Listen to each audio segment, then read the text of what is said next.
গাজীপুরের কোনাবাড়ীতে Greenland garments শ্রমিক নিহতের বিষয়ে তথ্য নিতে গেলে চ্যানেল এস এর প্রতিনিধি মোহাম্মদ সালাউদ্দিন আহমেদ ও দৈনিক যুগান্তরের প্রতিনিধি মোহাম্মদ শামীমের সঙ্গে অশোভন আচরণ ও অশ্লীল ভাষা ব্যবহার করেন কোনাবাড়ী থানার ওসি।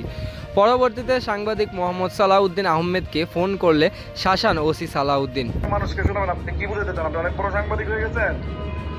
না আমি রেকর্ড করে নিয়ে আপনি আমার রুমে ঢুকে আপনি যদি কোনো কিছু রেকর্ড করেন, কোনো কথা রেকর্ড করেন, সেটা আপনি আমার অনুমতি নিয়ে করবেন। আচ্ছা ঠিক আছে। আপনি যেটা করছেন এটা আপনি করতে পারেন। কোনটা সেটা বাইরে গিয়ে বলতেছেন? না কোনটা করতে পারি আমি, মানে বুঝলাম না। হ্যাঁ কোনটা?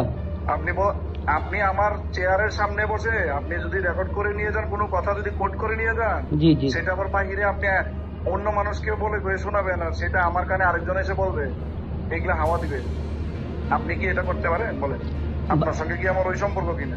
না আপনার সাথে আমার সম্পর্কের তো এখানে বিষয় না। আপনি মনে করেন যে আমাদের সবসময় হিডেন চালুই থাকে, আর একজন সংবাদকর্মী হিসাবে আমি হিডেনে ভিডিও করতেই পারি যে কোনো জায়গায়। ঠিক আছে, নেক্সট টাইম করেন। না আপনি তো বলেই দিয়েছেন যে আপনার ওইখানে ঢুকতে হলে আমাকে আগে মোবাইল টানার বাইরে রেখে। আপনি নেক্সট টাইম করেন। আপনি আমার থানায় ঢুকতে গেলে আপনার ক্যামেরা এগুলা বাইরে রাইখে ঢুকতে হবে আপনাকে। আমি সেটা বললাম, আপনি ঢুকেন নিয়ে। এটা কি বাই ওয়ার্নিং নাকি? না ওয়ার্নিং না, এটা আপনি যেটা আজকে যে কাজটা করছেন এটার প্রেক্ষিতে আপনাকে একটা নোটিফিকেশন দিলাম। আচ্ছা আপনি যেটা করছেন সেটা কি ঠিক আছে? আপনি যে সাংবাদিকদের যেটা বলছেন এটা কি ঠিক আছে? ভাই আমি তো আপনাকে বলি না, আমি আপনাদের কাছে একটা নালিশ সুলভ বলছি যে এটা কি সাংবাদিক সুলভ কথাবার্তা হইতে পারে এই সিচুয়েশনে?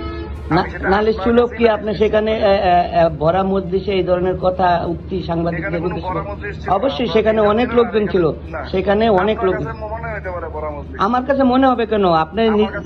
আপনি যারা যারা ছিল আমি নাম ধরে ধরে বলে দিতে পারি, মনে হওয়ার তো কিছু। আমার কাছে মনে হয় নাই বিষয়টা, আমার কাছে এরকম মনে হয়। মানে 15-20 জন লোক আপনার কাছে কোনো লোকই মনে হয় না বিষয়টা এরকম? 15-20 জন লোক করতে আমার 10 জন লোক বসার তৈরি তো নাই না, একটা সুভা আছে। সবাই যে বসেছিল বিষয়টা তো এরকম না।